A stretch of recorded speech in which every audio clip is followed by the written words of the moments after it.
Have you ever just wanted to make that awesome deck in Marvel Snap, but we're just missing a few key cards? Well, that's what happened. We got lucky and draw 0 yesterday. There's a lot of awesome 0 decks out there, but there's a few key cards that we're missing to run those awesome decks. But we made a deck of our own, a budget version of this 0 deck that hopefully you can still have fun with. So if you want to see how to run 0 without a lot of these pool 4 and pool 5 cards, well, this is my take on a 0 deck. And if you're ready for that, guys, you know what to do. Find that like button. Let's go smash it. ValleyFlyin.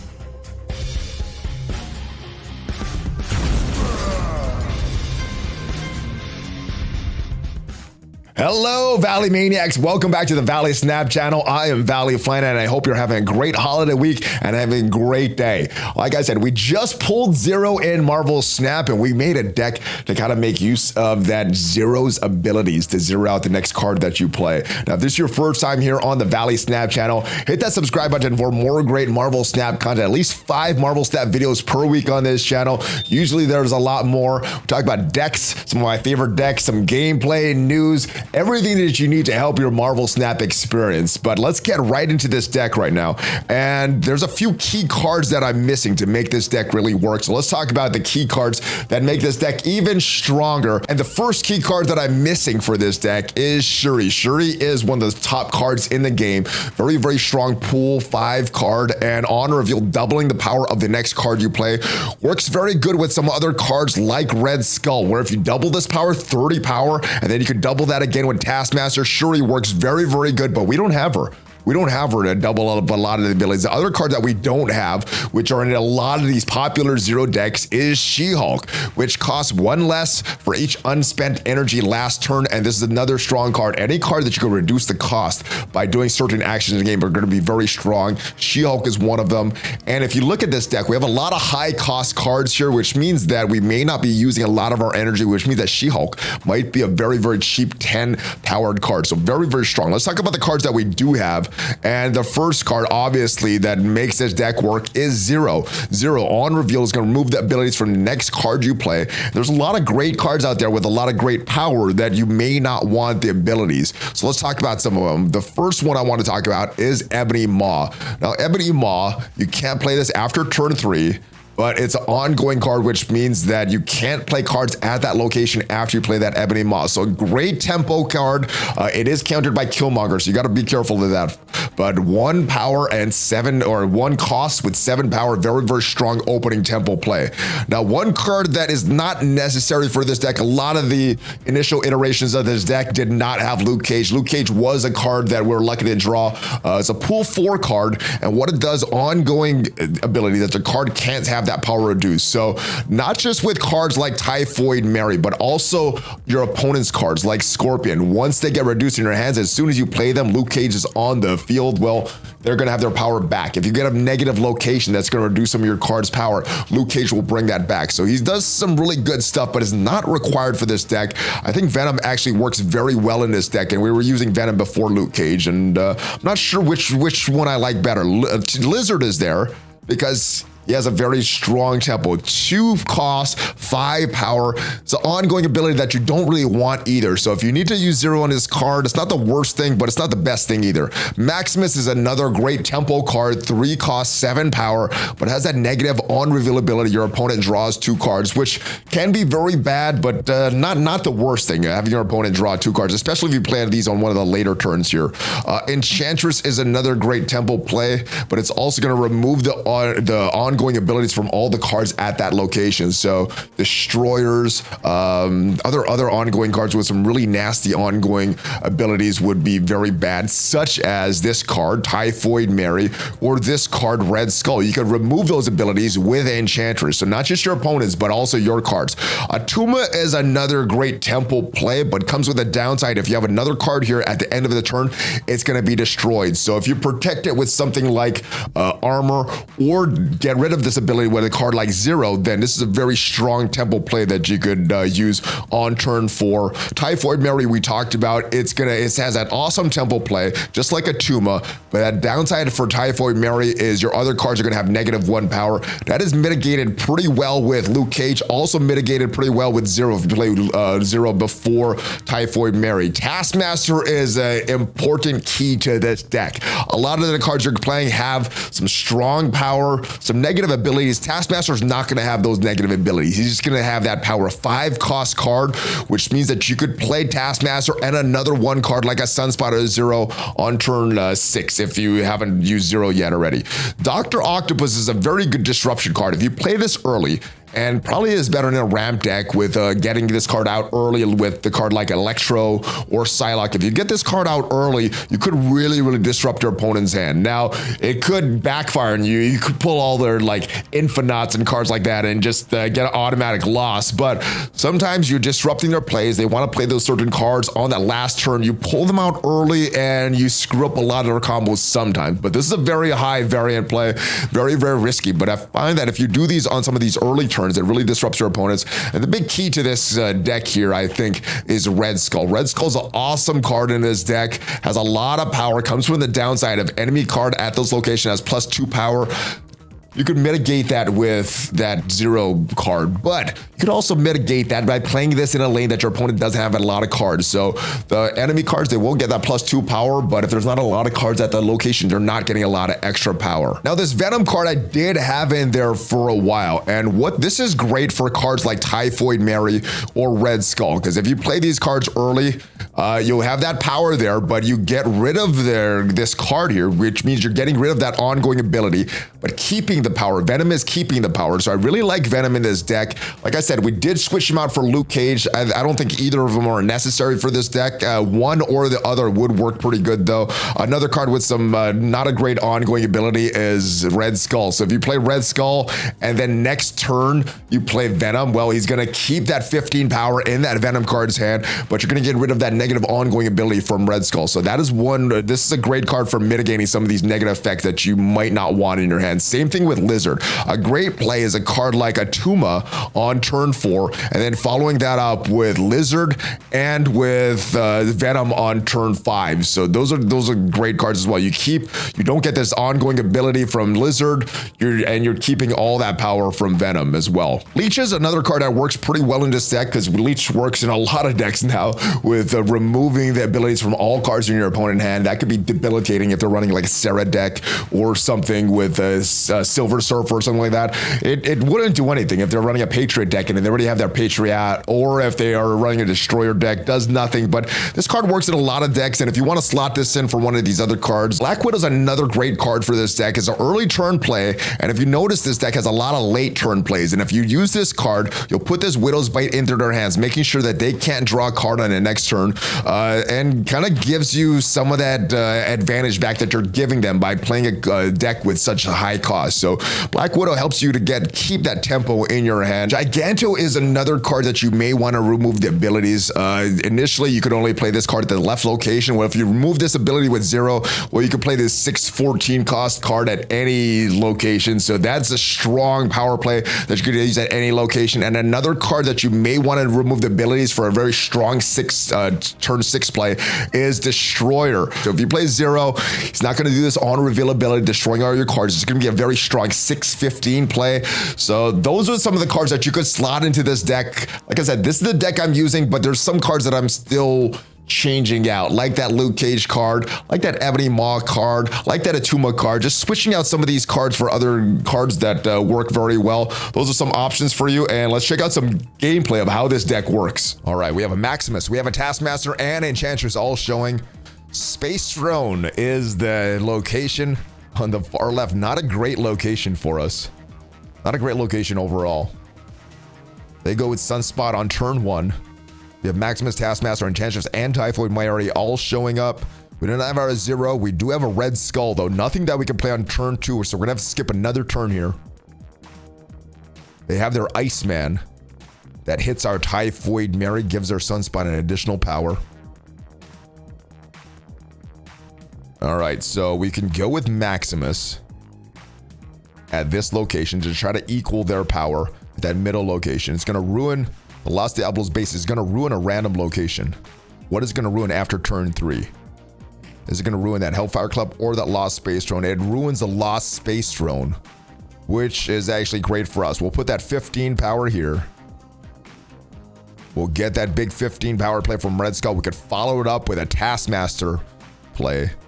And then we could finally leave with something like a Doc Ock or something like that. Right, how many cards are they going to have in their hand? That's the big question with this. All right, so we're going to have to go Taskmaster here. I think we go with this location for the Taskmaster.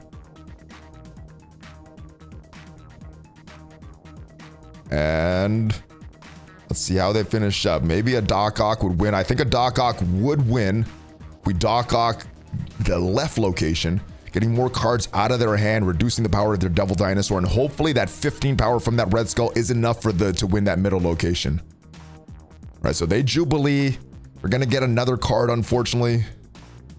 They get an America Chavez out of their hand. We match the power, their Devil Dinosaur. And Atuma won't be enough to win it, but I think if we Doc Ock here, the 15 and the 10 from the Doc Ock, reducing their hand size, I think that's the way to go here. I think they're going to try to play that far right, winning, making sure they win the Ruins. At this point, they are winning the Devil Dinosaur. They may not be expecting a Doc Ock, removing some cards from their hand. They may try to keep their hand as full as possible to make sure that they win the Ruins and they win that Devil Dinosaur. I don't think that they expect us to win that Ruins, though, with all the power that they have there right now. Let's see how this ends up. Is this Doc Ock going to be enough? Is pulling some cards out of their hand going to be enough to reduce that Devil Dinosaur power that they have right there? Let's see what they do on their final turn. Will they play this or will they retreat this? All right, they go with a Dr. Doom, filling up another location there. And we pull one of their cards. Is it going to be enough? It's a Cosmo. It's just enough to reduce the power of their Devil Dinosaur. We still get that middle location. Nice win. All right, we have Zero, Ebony Maw, and Sunspot. 3 1-cost cards all showing up. We have Shuri's Lab showing up as the far left. That would be great if we get something like a Red Skull on the board. What we can do is, let's get our Sunspot out now. Let's put in that middle location. We still have Zero, Ebony Maw for a strong turn 2 play. All right, so that's actually really good. Luke's Bard. They're not going to be playing too many cards there unless they have something like a Brood or something like that. I think what we do now, we get this location on the right. We got our Ebony Maw. We got our Zero. And we also have this Typhoid Mary here, which could be debilitating. I'm hoping for that Red Skull, though. We got the 10 power from Typhoid Mary. We also have another potential 10 power from Taskmaster there as well. All right, so they're going to get extra energy. Psylocke is returned to their hand. All right, so they have Morag there, and perfect. We have that Red Skull popping up in our hand. I think we go Red Skull on Shuri's Lab, follow that up with that Taskmaster, and we should be good. Skipping a lot of turns here, which is fine for the location. And we have that Luke's Bar, which is great. All right, so we're gonna not play on this one. We're gonna hold off right now, and actually, we can play our Lizard here. So let's go with our Lizard now. We'll get a few extra points of power. That'll double to 10. So it actually gives us a +4 power there. All right, so they're going with Debris. Do they have a Patriot deck? Something like that. All right, so we're going to get a lot of extra power from our Red Skull here. They're going to get some extra power there as well. But I think if we follow this up with Taskmaster, plus what we already have on the board, I think we should be good. I think we snap at this point. Got a Red Skull out. They get their Doc Ock. They pull a Maximus. All right, that still may be enough for us to win. They have 41 points there, unfortunately. There's nothing that we could play right now. We can get this out, but that won't do anything. We could get the Typhoid Mary out. That'll just debilitate us. It's an ongoing ability, so it's going to be returned to our hands. We can play this. It's not going to do anything though. And I don't think we want to get our opponent's cards out onto this Luke's bar here. I think we've got Luke's bar. I think we have Morag. Let's see how this shapes up. What are they going to put on Shuri's lab? Big power potential for Shuri's lab. Unfortunately, we had that Maximus get played, and that Maximus did not get doubled. Would have liked to have our Taskmaster played there. But our opponent retreats. All right, too much power on the board for them. All right, we have Typhoid Mary, we have Every Maw, and we have Taskmaster. And we have Lizard showing up for the first turn. All right, Mojo's World. We want a lot of cards there. We don't have anything to control that location or to get rid of that location. So we're good. It's gonna be Mojo's World unless our opponent has a Storm or a Scarlet Witch that they could change stuff up. Let's go with Lizard. Let's actually go Lizard. Let's go Lizard far right. I don't want to compete in Mojo's World, and because on turn 6 they can move cards to that New York location. Let's go Lizard on far right location, and hopefully we're guessing right there. They go immediately to that Ant-Man play on Mojo's World. Okay, cards have -3 power there, which is not the greatest, but we can do 0 Ebony Maw here. And if we do get our Luke Cage, that wouldn't be the worst there. So I think that's what we do. We try to load up this location. Actually, we don't want to load up that location. Let me take that back. Let's load up.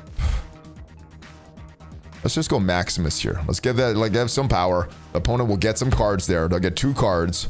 They go Cosmo in the middle, so no on-reveal abilities there, which is fine. We can go 0 the next turn. Typhoid Mary. We also have Doc Ock as another option there. So I think what we're going to want to do is go 0 at that far left. We'll go Typhoid Mary to follow up. And then turn 5, we could go Doc Ock right in the middle here. But that'll actually be turn 6. And we won't get that negative effect from the Cosmo there. All right, so they go Warpath. Doesn't look like they're playing anything at a far left location. We could go Typhoid Mary. We gotta actually go a Sunspot here to make sure we win this location. And then turn 6, we have that Doc Ock. They won't have that on-reveal ability to just be 10 power right at that location. And I think we get the far left. I'm not sure if they're doing anything in the far right to script their Warpath. Is this power going to be enough to combat if they put 4 cards at that Mojo's World, giving the extra 100 power? I do like that Doc Ock play in the middle for that Cosmo. We're not going to have that on-reveal ability. Right, they get all 4 cards there. Is it going to be enough for them to win? They get an additional 2 power there.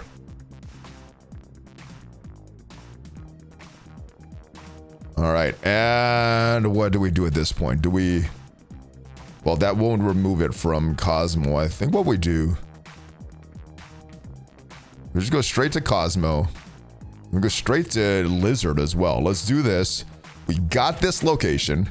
Assuming they don't play any type of ongoing cards like a Blue Marvel or anything like that. Let's go with this. And if they have a Blue Marvel, we lose. If they don't, I think we win. Spectrum, I believe, is an ongoing ability. Let's see how this plays out. We'll have 12 power. They have 5 in that middle. They have more than 7. They could beat us with an American Chavez. There's many, many ways they could beat us. Let's see what they do. When to see what they do. Are they going to retreat, or are they going to play this out? Or they're going to try to win that negative zone, potentially screwing up their Warpath. I'm feeling Blue Marvels coming right here, or Spectrum. Those are the 2 cards that I'm feeling. Or potentially a Destroyer right in the middle with this Cosmo. That's one that I didn't think of initially. So what are they going to do? We're waiting for their final turn. They have decisions. Do they not have the cards that they need? Do they not have their Destroyer? Do they not have their Spectrum? Spectrum at far right would win. All right, they're moving cards around. They're moving around their Warpath. We got the Doc Ock there. They do go Destroyer. They destroy some of their cards. And we guessed right. We get the far left. We get the middle. And they guessed wrong. All luck there. So that is how to navigate this budget version of this Zero deck. Hopefully you enjoy it. If you haven't already subscribed, hit that subscribe button. Check me out on social media. And if you want to support the channel, check out some of the sponsors down below, including BlueStacks, Amazon Coins, and check out some of my other videos on the channel as well. Hopefully you guys have a great rest of your holidays and a great rest of your day. Hulk fist bump. ValleyFlyin out. Have a great one, guys.